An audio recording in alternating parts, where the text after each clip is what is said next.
ऋषि मुनियों के साथ संग करने से मैं भी धन्य हो गया। कहते साधु के साथ संगति हो जाने से जो संगति करता है व्यक्ति उसको धन्य हो जाता है। इस प्रकार से सूर्य जी ने भी श्रोताओं की प्रशंसा कर दी, जो श्रवण करने वाले श्रोता हैं उनकी प्रशंसा कर दी। अतो मत्वा सौभाग्यम ही कतिष्यामि पावनी पापे प्रणाशिनी विद्याम कथाम च सुनुतादेव। कहते जो कोई व्यक्ति पूछने वाला होता है तो सुनाने वाले को बड़ा आनंद आता है। यदि कोई कथा श्रवण कर रहा है लेकिन आगे पूछते नहीं है तो श्रोता भी वक्ता भी कहता है कि पूछती नहीं है, हो सकता है तो सुनने की इच्छा नहीं है तो बंद कर देता है। जब देखता है वक्ता कहता है कि श्रोता सुनने वाले भी हैं और पूछते भी रहते हैं तो अच्छे उत्साह से वो वक्ता सुनाता है। कहते हैं मैं धन्य हो गया हूँ, सो अपने भाव को धन्य मानते हुए एक पाप की नष्ट करने वाली दिव्य कथा को मैं तुमसे कहता हूँ, तुम श्रद्धापूर्वक इसे श्रवण करो।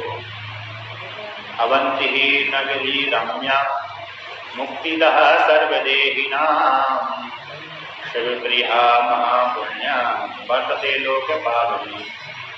कहते हैं अवंती नाम की एक रमणीय नगरी थी, है अभी भी है। कहते हैं मुक्ति को देने वाली है, सारे देहधारियों को मुक्ति को देने वाली है। वो शिव जी के लिए प्राण से प्रिय है, महापुण्य को देने वाली है, लोग को पवित्र करने वाली है, यानी स्त्री पुरुषों को पवित्र करने वाली है। तत्रासीद ब्राह्मण श्रेष्ठ सुरकर्म परायण वेदाध्ययन करता चा वेद कर्म रखा। कहते हैं वहाँ पर बहुत से ब्राह्मण लोग रहते हैं, शुभ कर्म में परायण रहते हैं, वेद अध्ययन करने में रत रहते हैं, वेद अध्ययन के करता है, वेद कर्म में रत रहते हैं। अतः वेद जिस प्रकार से वर्णन करते हैं ऐसा कर्म करना चाहिए, ऐसा कर्म करना चाहिए, तो वैदिक नित्य कर्म करते रहते हैं। अग्न्यः दान समायुक्ता शिव पूजा रता सदा आर्थिवीं प्रत्यहम मूर्तिम पूजिया मास्ता वैद्या। कहते हैं वहाँ पर अग्नि का आधान करके अग्निहोत्र आदि कर्म करते रहते हैं, शिव पूजा करते रहते हैं। पहले नित्य कर्म करते हैं, नित्य कर्म संध्या बंधन हो गए। जिस व्यक्ति ने गायत्री का जब मंत्र लिया है तो गायत्री का मंत्र लिया तो सबसे पहले गायत्री का मंत्र जब करता है, फिर बाद में उस व्यक्ति ने शिव जी का ही मंत्र लिया है, विष्णु का ही मंत्र लिया है तो बाद में फिर शिव और विष्णु के मंत्र का जाप करते हैं। नियम है कि जिस व्यक्ति ने 2, 3, 4 मंत्र ले लिए, शिव जी का भी ले लिया, विष्णु का भी ले लिया, विष्णु का राम का भी ले लिया, गायत्री मंत्र भी ले लिया, ऐसे व्यक्ति को पहले शिव विष्णु राम कृष्ण का जप करना चाहिए तो गायत्री का जप करना चाहिए। तो कहते हैं सबसे पहले गायत्री का जप करना चाहिए और बाद में राम कृष्ण विष्णु आदि शिव का मंत्र जाप करना चाहिए। कहते हैं यदि वो जब कर दिया राम कृष्ण का पहले करेंगे, गायत्री का बाद में करेंगे, तो कहते हैं ऐसा करने से उसको फल नहीं प्राप्त होगा। फिर तभी प्राप्त होगा जब पहले गायत्री का जप करेगा व्यक्ति, बाद में राम कृष्ण विष्णु आदि शिव का मंत्र करेगा। अब जिसने गायत्री अकेली दीक्षा की है तो उसकी कोई समस्या नहीं, जिसने 2, 4 मंत्र लिए तो गायत्री भी है तब ये समस्या होगी। अब इसने गायत्री की दीक्षा नहीं है, उसने दूसरे मंत्र लिए 3, 4, फिर वो जो इच्छा पर है वो जप कर सकता है। जिसने जैसे स्त्री है उसने गायत्री की दीक्षा नहीं है, उसके पास नहीं रह लिया तो उसने राम कर ले लिया, कृष्ण कर ले लिया, शिव कर ले लिया, तो वो जो चाहे वो कर सकते। अथवा जिस किसी ने उपनयन संस्कार नहीं हुआ, उसका ब्राह्मण भी क्षत्रिय वैसे ही उपनयन संस्कार नहीं हुआ और उसने मंत्र राम कृष्ण विष्णु आदि के लिए है तो वो उसमें से किसी का भी पहले जप कर सकता, उसमें कोई नियम नहीं। किंतु जिसका उपनयन संस्कार हुआ है ऐसे उसके लिए तो सबसे बड़ी गायत्री अनिवार्य होती है, बाद में राम कृष्ण विष्णु आदि का नंबर आता है। उसी प्रकार से अग्निहोत्र आदि कर्म के विषय में आता है, काम कर्म होते हैं और अग्निहोत्र कर्म होते हैं। तो सबसे पहले अग्निहोत्र कर्म करना चाहिए, बाद में काम कर्म करना चाहिए, ऐसे निर्णय आया पूर्व मीमांसा में। तो कहते हैं अग्नि का आदान करके सारे अग्निहोत्र आदि कर्म करते थे, फिर बाद में शिव जी की पूजा करने में रख रहे थे। कहते हैं 1 माला करो या 2 माला करो, लेकिन 4-10 नाम ले लो गायत्री का, लेकिन सबसे पहले करो गायत्री का जाप, बाद में अन्य मंत्र का करो। कहते हैं भगवान शिव जी की पार्थिव शिवलिंग बना करके शिव जी की पूजा करते रहते थे। वहाँ के ब्राह्मण क्षत्रिय वैश्य शूद्र सभी शिव जी की पूजा करने में सभी का अधिकार, ब्राह्मण कर ले, क्षत्रिय कर ले, वैश्य कर ले, शूद्र कर ले, स्त्री कर ले, नपुंसक कर ले, अन्न सबका ही है। कहते हैं अंत्य जाति सभी सारे एक व्यक्ति पूजा कर सकते हैं। सर्वे कर्म फलम प्राप्त तुझो वेद प्रिय सदा सताम गति समादेवे सम्यक ज्ञान परायण। कहते सारे कर्म का फल वो वो जो वेद प्रिय आदि हैं, वो ब्राह्मण आदि जो ऐसा कर्म करते थे वो प्राप्त कर लेते थे। फिर संतों की जो गति होती है, सो कर्म करने से जो गति होती है, उस गति को प्राप्त कर ज्ञान से होकर के मोक्ष को प्राप्त कर लेते थे। कहते वहीं पर एक है, कहते वेद प्रिय नाम का एक ब्राह्मण होता तत्पुत्र से तादृशा से चांसन से चत्वारा सप्तमा शिव पूजा रखा नित्यम पित्रोरनय सदा। कहते हैं वेद प्रिय के जो वेद प्रिय नाम का ब्राह्मण था, वो ज्ञान परायण था, उसने संतों की गति को प्राप्त कर लिया, आता मोक्ष प्राप्त कर लिया भगवान शिव जी की पूजा करने से, आराधना करने से, नित्य कर्म करने से। और नित्य कर्म करता था, निष्काम पूर्वक कर्म करता था, सकाम पूर्वक नहीं करता था। सकाम पूर्वक कर्म करने से अंतकर्म शुद्ध नहीं होता, निष्काम पूर्वक कर्म करने से अंतकर्म शुद्ध हो जाता है। हमने एक कर्म किया तो एक कर्म किया तो उसका फल नहीं चाहा, तो भगवान उसको बुद्धि शुद्ध कर देते हैं, ज्ञान दे देते हैं। ज्ञान से वो अपने को जान देता है मैं स्त्री हूँ, कि पुरुष हूँ, कि ईश्वर हूँ, कि जड़ हूँ, कि चेतन हूँ, कि ब्रह्म हूँ, कि जीव हूँ। इसका तर्क करने की शक्ति उसके पास आ जाती है कि जन्मने वाला हूँ, कि मरने वाला हूँ, कैसा हूँ, मेरा स्वरूप है, ये उसको सोचने की समझने की शक्ति जाती है। फिर बाद में वेदांत पढ़ता है, उपनिषदों का पाठ करता है, स्वाध्याय करता है, पढ़ता है, तो फिर उसको ज्ञान हो जाता है नहीं मैं ब्रह्म हूँ, जीव नहीं, न स्त्री हूँ, न पुरुष हूँ, कोई ब्रह्म। तो कहते हैं इस प्रकार से उसके वेद प्रिय नाम के ब्राह्मण को ज्ञान हो जाएगा, मुक्त हो गया। उसके 4 पुत्र थे, वो भी 4 पुत्र भी शिव जी की पूजा में रत रहते थे, नित्य अपने पिता की आज्ञा पालन करने वाले थे, शिव जी की पूजा में नित्य रहते। जैसी माता पिता होंगे वैसे उसके पुत्र भी हो जाते हैं। माता पिता पूजा नहीं करते तो पुत्र भी पूजा नहीं करता। यदि माता पिता पूजा करते हैं तो माता पिता को देख करके उसके पुत्र पुत्रियाँ भी पूजा करने लगते हैं। लेकिन माता पिता ही देर तक सोकर उठते हैं तो पुत्र भी उसी प्रकार से उठने लगते हैं। देव हे प्रियश्च तज्ज्येष्ठः प्रियमेदास्ततः परं सुकृतो नाम धर्मभावी च सुकृता। कहते हैं सबसे बड़े का नाम था देवप्रिय, दूसरे का नाम था प्रियमेधा, तृतीय का नाम था सुकृत, चौथे का नाम था धर्मभावी। ये 4 उस ब्राह्मण वेद प्रिय ब्राह्मण के 4 पुत्र थे, 4 नाम, ये 4 पुत्रों के 4 नाम।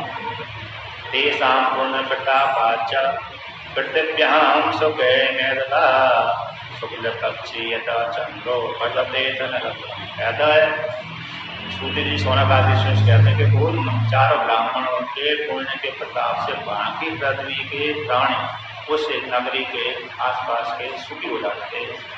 कहते उनका जो तेज है, जैसे शुक्ल पक्ष में चंद्रमा पड़ रहा है, उसी प्रकार से उनके दिव्य शरीर की कांति दीप होती रहती थी।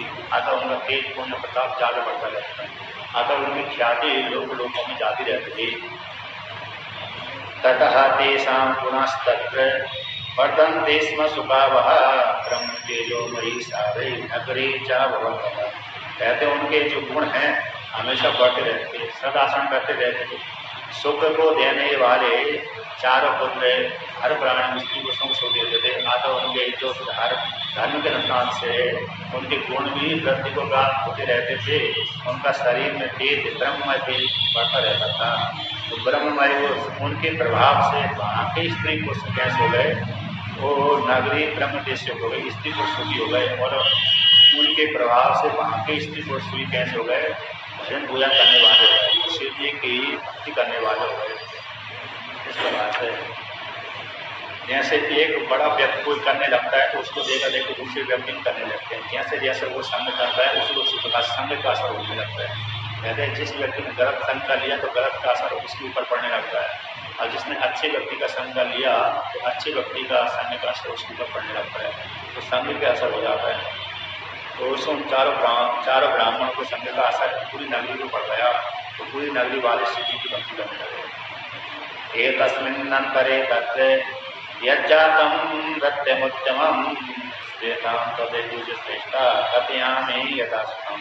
कहते हैं उसी काल में एक घटना घटी वहाँ पर, तो हे ब्राह्मणों मेरे से उस घटना को तुम श्रवण करो।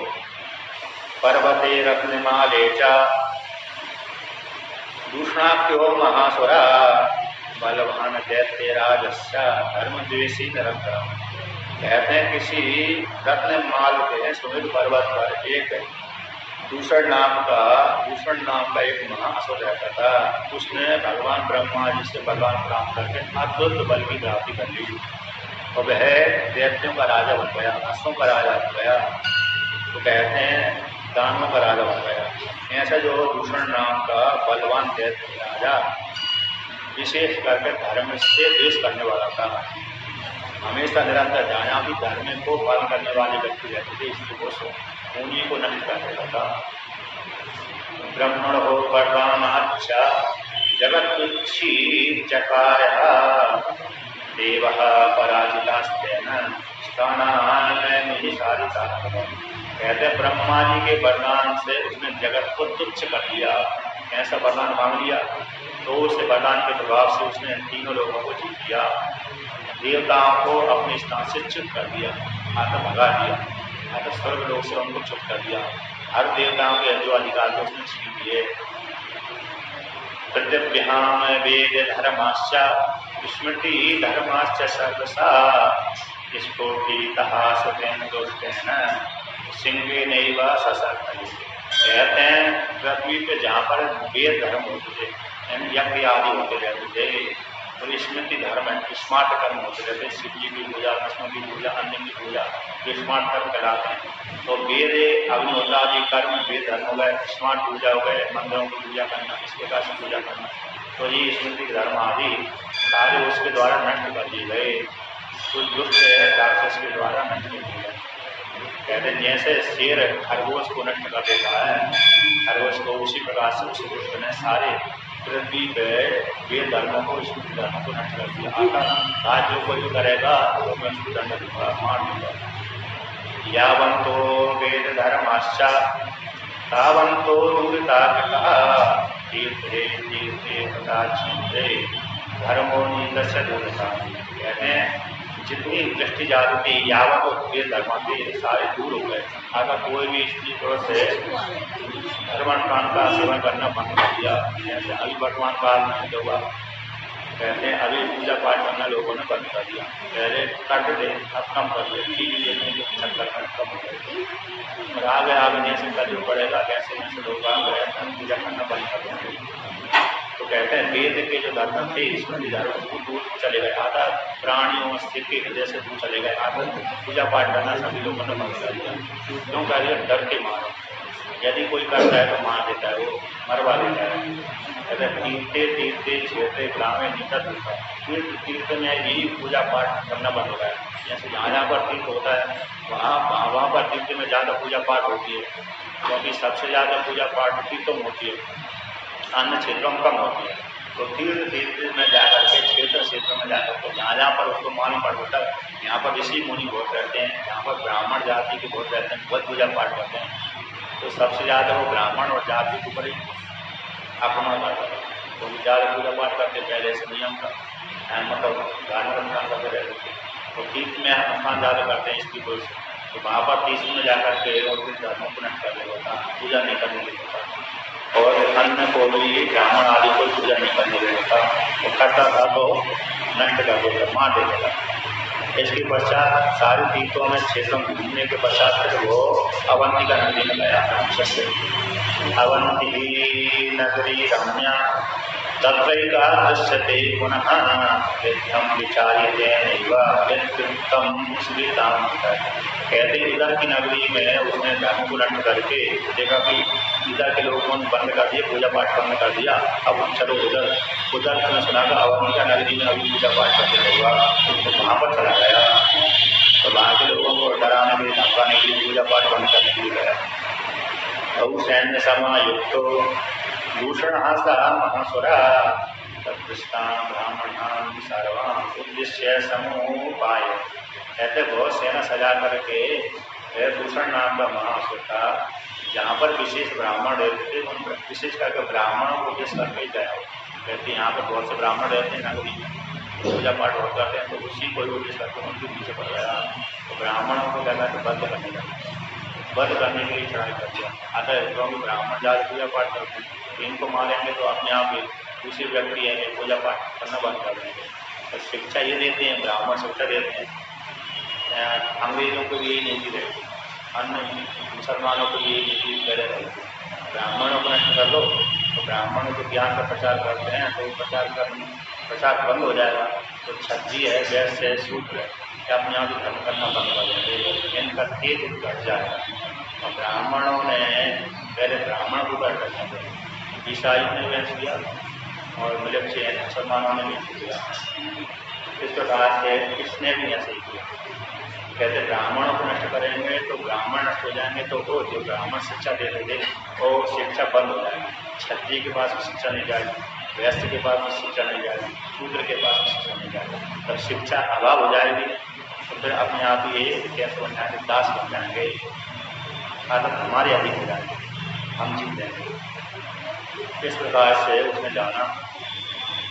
तो कहते हैं ऐसे जान करके उनको मानने के लिए तत्कागत्य सदैत्येन्द्रस्य चत्रोदैत्य सत्यवान तो वाचा हुई है वचनम विप्रतो ही महाबला। पहले के भी ऋषि मुनि के विषय में और उनके राक्षस करते थे। देखा कि ऋषि मुनि यज्ञ करते हैं, यज्ञ करने से देवता बलवान होते हैं, और देवता बलवान होंगे तो हमारी पर आक्रमण करें, उनको कार्य करते हैं। क्या करते थे, राक्षस ऋषि मुनियों को खा जाते थे। तो ऋषि मुनियों जहाँ यज्ञ होते थे वहाँ पर वो नष्ट कर देते थे। अब यज्ञ नहीं करेंगे देवता कमजोर हो जाएंगे, कमजोर हो जाएंगे हम जीत जाएंगे। इस प्रकार से कहते हैं कि विप्रद्रोही महाफल वाला वह दैत्य सेना लेकर के अवंतन नहीं हो गया। अब दैत्य ने जो है वो हैरान वो करवा दिया, मतलब अरे सूचना भिजवा दिया और ढिंडोरा पिटवा दिया। हिंदी बोलते हैं ढिंडोरा पिटवा दिया। राजनगर में राज्य में आती किमिते ब्राह्मणः पुष्टा न कुर्वन्ति बचो मम वेद धर्मरतारयेते सर्वे दंडिहा मते। तो उसने ढिंडोरा डिंडीमा पिटवा दिया कि जो कोई व्यक्ति यदि वैदिक आचरण करेगा, स्मृति के धर्मों का पालन करेगा, वेदों के धर्मों का पालन करेगा, तो वह मेरे द्वारा बद्ध होगा, बदनी होगा, यानी मारा जाएगा। ऐसा पहले डिंडिम पिटवा दिया। तो डिंडिम को ढिंडोरा पिटवाने के पश्चात भी लोगों ने जो डर गए वो छोड़ दिया, जो नहीं डरे वो कट गए। तो देखा कि यहाँ के ब्राह्मण, क्षत्रिय भी, वैश्य भी, शूद्र भी छोड़ ही नहीं गए। विशेष करके जो ब्राह्मण है, ये चार है जो ब्राह्मण के चार की छोड़ ही नहीं गए। उनके कारण अन्य व्यक्ति नहीं छोड़ पा रहे। कहते ये जो ब्राह्मण बड़े दोस्त हैं, ये मेरी वाणी को नहीं मान रहे, ये वेद के धर्म में रख रहते हैं, इसलिए मेरे द्वारा दंडनीय है। ऐसा उसने ढिंडोरा और भिजवा दिया और दूतों को भेज दिया। सर्वे देवा मया लोके राजानश्च पराजिता ब्राह्मणा सत्या न कर्तुं दैत्य सत्तम। सारे देवता और राजा आदि मेरे द्वारा पराजित हो गए, देवता ही पराजित हो गए, राजा ही पराजित हो गए। तो ये छोटे से ये ब्राह्मण आदि हैं, ये क्या मेरे बस में नहीं होंगे, आता निश्चित रूप से मेरे बस में हो जाएंगे। यदि नहीं होंगे, यदि नहीं मानेंगे तो मैं उनको दंड दूंगा। इस प्रकार से उसने अपने सैनिकों से बोल दिया, आज जो नहीं मानता उसको दंड दे दो। यदि जीवितुम इच्छा तदा धर्मं शिवस्य च वेदानां परमं धर्मं त्यक्त्वा सुखे शिवा। कहते जो कोई भी यदि जीना चाहता है तो वह शिव जी के धर्मों को त्याग कर दे, वैदिक धर्मों को त्याग कर दे। तो वैदिक धर्म को त्याग करके शिव जी के उपासना आदि को त्याग करके वो सुखी हो जाएगा। जो व्यक्ति जीने की इच्छा करता है, यदि जिसको जीने की इच्छा नहीं है तो फिर समझ लो जो करता रहेगा मेरी आज्ञा को उल्लंघन करेगा, समझ लो उसका राम नाम सत्य है। ऐसा उसने ढिंढोरा करवा दिया। अन्यथा जीवने देशा संशयश्च भविष्यति सत्यम मया भूतम तत्पुरुषम विसंगता।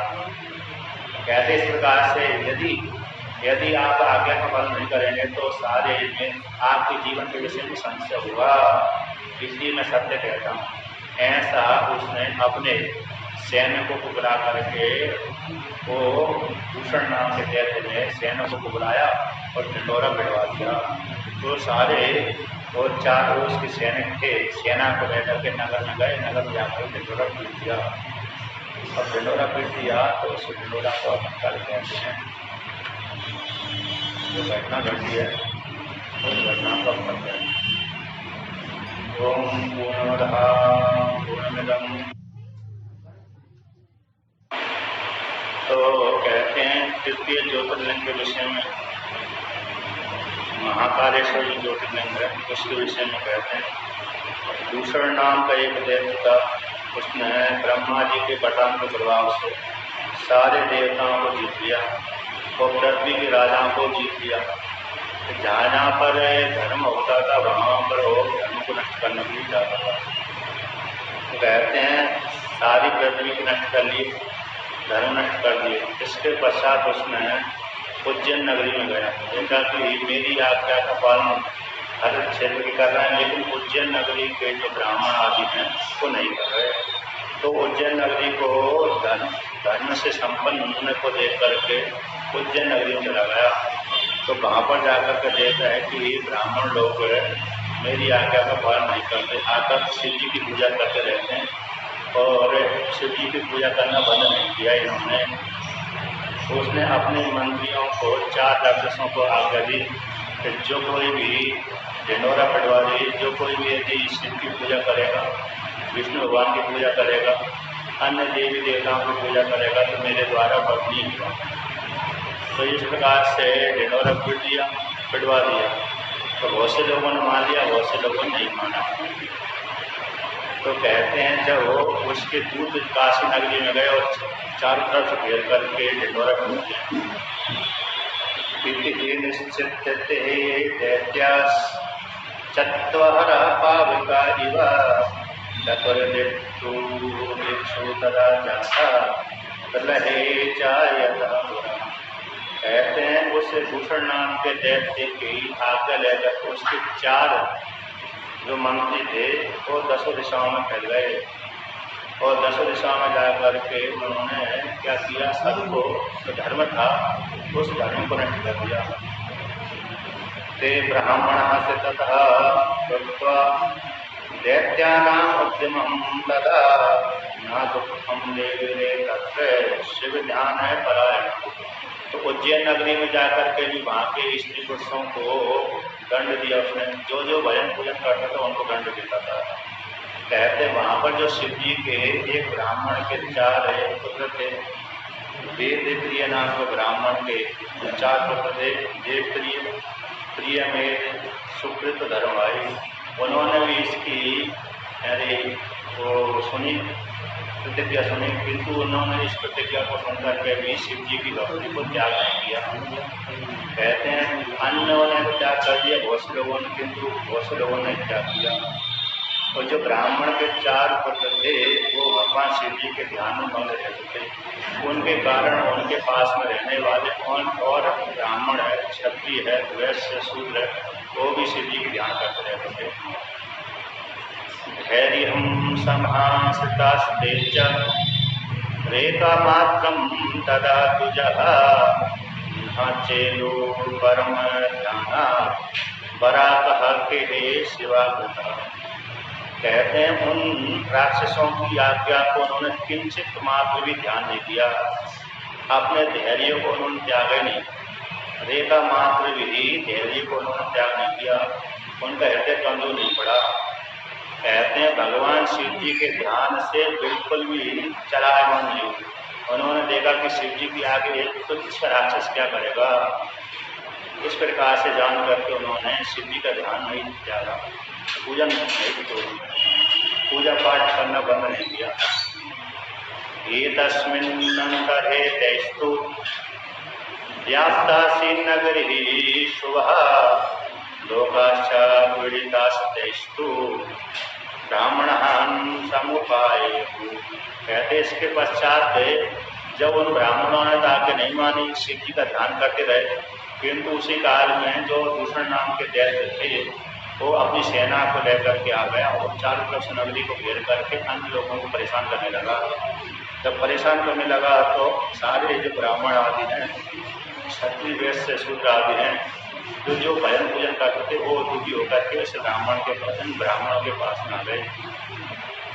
स्वामिनः किं च कर्तव्यं दुष्टाश्च समुपागतः हिंसितः भयभो लोकाः आगतः समीपितः। तो सारे लोग इन ब्राह्मणों के पास में आकर कहने लगे, हे स्वामी अब हमको क्या करना चाहिए? वो दुष्ट तो हमारे पास में आ गए और क्या कर रहे हैं? हिंसा कर रहे हैं, लोगों की हिंसा कर रहे हैं, स्त्री पुरुषों को मार रहे हैं।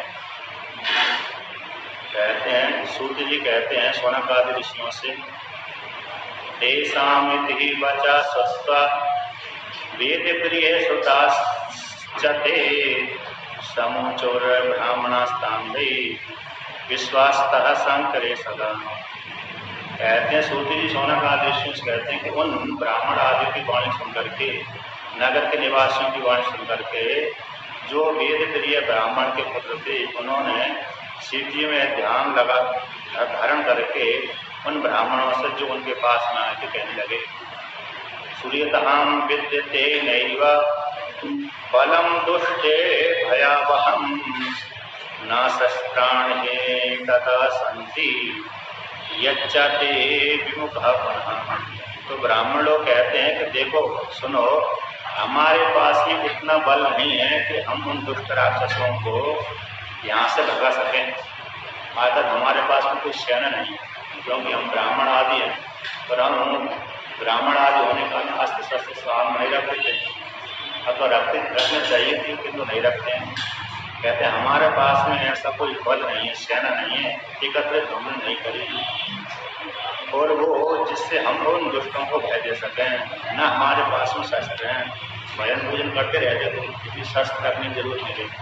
कहते हैं जहाँ पर उपद्रव होने लगता है वहाँ पर अस्त्र शस्त्र रखना अनिवार्य हो जाता है, और जहाँ पर उपद्रव नहीं होता है वहाँ पर तो कोई बात नहीं, लेकिन जहाँ पर उपद्रव चालू हो जाता है वहाँ पर अस्त्र शस्त्र रखते रहना चाहिए।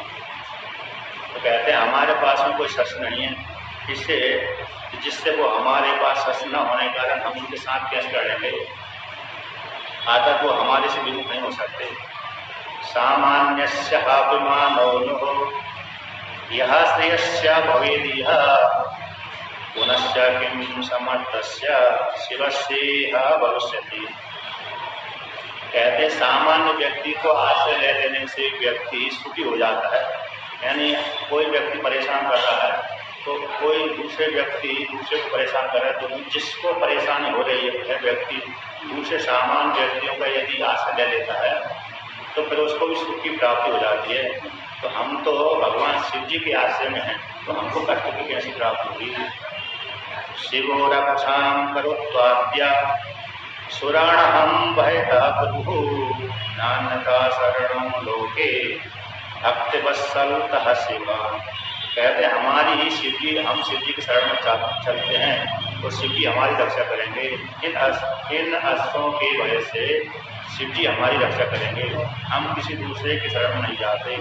भगवान शिव जी कैसे हैं? भक्तों के ऊपर कृपा करने वाले हैं, तो भक्तों के ऊपर कृपा करने वाले होने से हम किसी दूसरे की शरण में नहीं जाते, इसलिए शिव जी हमारी रक्षा करेंगे। ऐसा कह करके सारे ब्राह्मण और नगरवासी भगवान शिव जी की भक्ति करने लगे। इति धैर्यं समास्ताय समर्चहां पार्थिवस्य च त्यक्त्वा ते च भुजः सम्यक् स्थितः ध्यानपरायणः। कहते इस प्रकार से वो चारों ब्राह्मण के एक ब्राह्मण के चारों पुत्र और उन स्त्री पुरुष आदि जो थे धैर्य को धारण करके भगवान शिव जी का लिंग बना करके पार्थिव लिंग बना करके पूजा करने लगे और शिव जी के ध्यान परायण हो गए। दृष्ट्वा दैत्येन तावच्च ते विप्रः सबलैः दूषण बचा भुक्तम अन्न काम बद्धताम। तो कहते हैं जब इस प्रकार से ध्यान शिव जी के ध्यान कर रहे थे ब्राह्मण और अन्य जो स्त्री प्रसादी हैं, तो उसी काल में दैत्य वहां पर आ गए। दूषण के साइड थे वो दैत्य आ गए। उन दैत्यों ने देखा कि ब्राह्मण आदि हैं तपस्या कर रहे हैं, शिव जी की आराधना कर रहे हैं। तो इनको देख करके ब्राह्मणों को इस प्रकार से तपस्या में युक्त देख करके भजन पूजन से ध्यान से लेकर के कहते मारो मारो मारो इनको, बद्धता बद कर दो इनको, बद कर दो इनको, मार दो। तत्श्रुतम तेस्तरा नैव दैत्य प्रोक्तम बचोदजहि वेदेत्य सुतै संभुर ध्यान मार्ग परायणहि।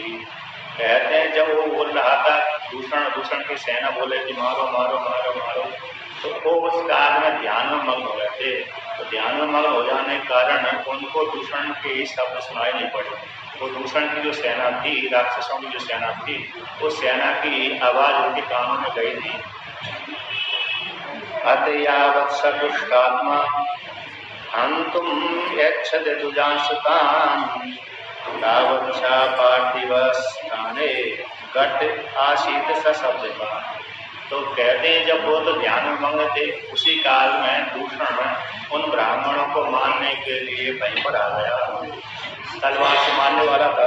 कहते हैं जब दुष्ट आत्मा उन ब्राह्मणों को मारने की इच्छा से उसी स्थान पर आ गए जहाँ पर वो ब्राह्मण ध्यान लगा रहे थे, ध्यान लगा के बैठे हुए थे। तो जैसे ही मारने के लिए उद्यत हुआ, उसने तलवार आदि निकाली। उसी कारण भगवान शिव जी गड्ढे में से निकल आए। कहते हैं पार्थिव स्थान में तो नीचे पृथ्वी फोड़ करके गर्त से निकल आया। तो गर्त से शब्द होने लगा, चट चट की आवाज आने लगी। तो वहीं उसी गर्त से भगवान शिव जी निकल आए, प्रकट हो गए। गट्टः ततः समुत्पन्नः शिवो विकट रूप धृते महाकाल ख्यातो दुष्टहंतः सकाम गति। कहते भगवान शिव जी गर्त से निकले थे, तो गर्त से निकल करके विकट रूप धारण कर लिया, भयंकर रूप धारण कर लिया।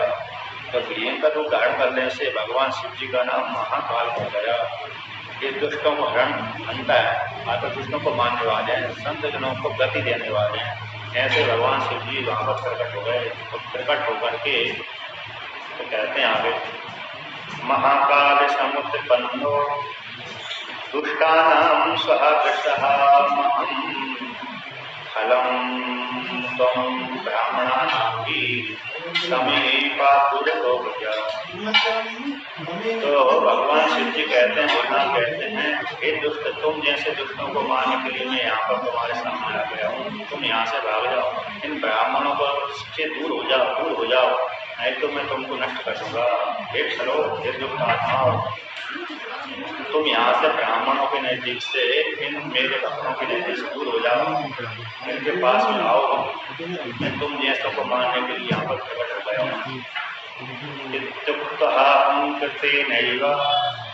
भस्मसात् कृतवांस्तदा दूषणं च महाकालः शंकरः स।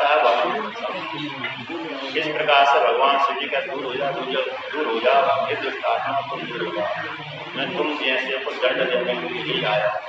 ऐसे ही बोला, वो दूर नहीं हो तो भगवान ने एक हुम बने, हुम कैसे कर दी, हुम करते ही वो भगवान शिव जी के हुंकार से सारे भस्मीभूत हो गए। आगे मुख से आग निकली, तो आग निकल करके उन सारे राक्षसों को सेना के सहित, बल के सहित, सेना के सहित पूरे राक्षसों को भस्म कर दिया, मार दिया। कहते हैं हुंकार के द्वारा ही भस्मसात कर दिया। जैसे मेरे कपिल भगवान ने सगर राजा के जो 60,000 के थे, उनको हुंकार के द्वारा ही मारा। एक हुंकार बढ़ते इसी से भस्म हो गए। यत् सैन्यं हतं तेन किंचित सैन्यं पलायितं दूष्मश्च हतस्तेन शिवेनेह परम। कहते हैं जो पास में सेना थी जितनी थी वो तो भगवान शिव जी ने भस्म कर दिया, जो दूर खड़ी हुई थी वो डर के मारे भाग गई। कहते बहुत सी प्राण भाग गई, बहुत सी मारी गई, बहुत सी डर के मारे भाग गई। तो नजदीक में थी, ब्राह्मणों के आसपास में थी, मारने की उद्यत थी, वो तो भगवान शिव जी ने हुंकार के द्वारा भस्म कर दिया। जो दूर खड़ी थी, क्योंकि एक की थी, हजारों सेना एक है, स्थान में नहीं हुई तब से घुसर गई। ये दूर खड़ी तो वो देखा कि हमारी आधी सेना मर गई, भस्मीभूत हो गई और हमारा राजा भी मर गया।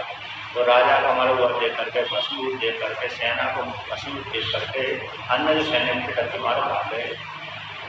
सूर्यम दृष्ट्वा यथा याति संशयं सर्वशस्तमः तथैव शिवं दृष्ट्वा तत्सैन्यं वीतनाशकः। तो ग्रंथकार सूर्य जी कहते हैं जैसे सूर्य को देख करके रात्रि भाग जाती है, उसी प्रकार से भगवान शिव जी को देख करके सारी सेना जो मरने से बची थी वो भाग गई। देवदुन्दु प्रियो नेदु पुष्पवृष्टि पपातः देवः समायौ सर्वे हरि ब्रह्मा गयस्ततः। कहते हैं उसी काल में जैसे दूसरा नाम का राक्षस मारा गया, उसी काल में आकाश से देवताओं ने बिजली बजा दी, आकाश से पुष्प वर्षा कर दी शिव जी के ऊपर। ब्रह्मा है, विष्णु है, सालंगराज देवता वहां पर आ गए, ऋषि मुनि आ गए और आकर के भगवान शिव जी को प्रणाम किया और विभिन्न प्रकार के स्त्रोत्रों के द्वारा स्तुति करी, हाथ जोड़कर के स्तुति करी। ब्राह्मण समाश्वास्य सुप्रसन्न शिव स्वयं परम प्रोवाच महाकालो महेश्वर। कहते इसके पश्चात भगवान शिव जी ने उन ब्राह्मणों को आश्वासन दिया और आश्वासन देने के पश्चात कहने लगे, हे ब्राह्मणों, मैं तुम्हारे ऊपर प्रसन्न हो गया हूँ, तुम मेरे से वरदान मांग लीजिए। मैं महाकाल तुम्हारे ऊपर प्रसन्न हूँ, मेरे से वरदान मांगो। तच्छ्रुत्वा हेतु जहाँ सारवे कृतांजलि उटास्तदा सुपर्णम्य शिवं तत्या प्रोचो सन्नते मस्तकः। कहते हैं जब भगवान शिव जी ने कहा कि मैं तुम्हारे ऊपर प्रसन्न हो गया तो मेरे से वरदान मांगो, तो भगवान शिव जी की वाणी सुन करके उन्होंने दोनों हाथ जोड़ करके किया, भक्ति से होकर के हाथ जोड़ करके मस्तक को झुका करके, कंधे को झुका कर प्रणाम किया और कहने लगे, स्तुति करने लगे। महाकाल महादेव दुष्ट दंडे करह प्रभो मुक्तिं प्रियच्छ नमः शंभो संसाराम भूहितास्व। तो ब्राह्मण कहते थे, वो चारों ब्राह्मण और अन्य ब्राह्मण कहते, हे महाकाल, हे देवों के देव महादेव, हे दुष्टों को दंड देने वाले प्रभु, हमको तो आप मुक्ति प्रदान करिए, ये संसार सागर से मुक्त कर दीजिए। और दूसरा वरदान मांगते, अत्रैवालोक्य रक्षार्थं स्थातव्यं हि त्वया शिवः स्वदस्य कामनेनरं शंभो तारः त्वं सदा भूः। हे भोलेनाथ, आप इसी स्थान पर लोक की रक्षा करने के लिए यहाँ पर विराजमान हो जाइए। वो कहते हैं आपके दर्शक है, आपको दर्शन करेंगे तो आपके दर्शन से उनको आप क्या करिए, तार दीजिए, हमेशा के लिए हमेशा उनको तारते रहिए। कहते हैं इस प्रकार से आपके जो दर्शक आएंगे, भक्तगण आएंगे, आपकी पूजा करेंगे, तो पूजा करने वाले जो भक्तगण आपकी पूजा करेंगे, आप उनको संसार सागर से तार दीजिए। युक्तस्ते शिवस्तत्र तस्तव गणे सुशोभने भक्तानां दैव रक्षार्थं दत्त्वा तेभ्यो सद्गतिः। जब उन ब्राह्मणों ने इस प्रकार से प्रार्थना करी तो ब्राह्मणों की प्रार्थना को भगवान शिव जी ने स्वीकार कर दिया। तो जिस गर्त से निकले तो उसी गर्त में प्रतिष्ठित हो गए, आकर वहाँ पर शिवलिंग के रूप में प्रतिष्ठित हो गए, महाकाल के रूप में प्रतिष्ठित हो गए और उन ब्राह्मणों को मुक्त कर दिया, संसार सागर से मुक्त कर दिया। भुजास्ते मुक्तिमा पन्नास चतुर्दिक्षु शिवास्पदम कोशमात्रं वदा जातम लिंग रूपिणः एव च। कहते हैं वो सारे ब्राह्मण थे, तो चार तो विशेष थे और अन्य भी ब्राह्मण थे, और जो अन्य होंगे स्त्री पुरुष आदि होंगे वो सारे कैसे मुक्ति को प्राप्त हो गए।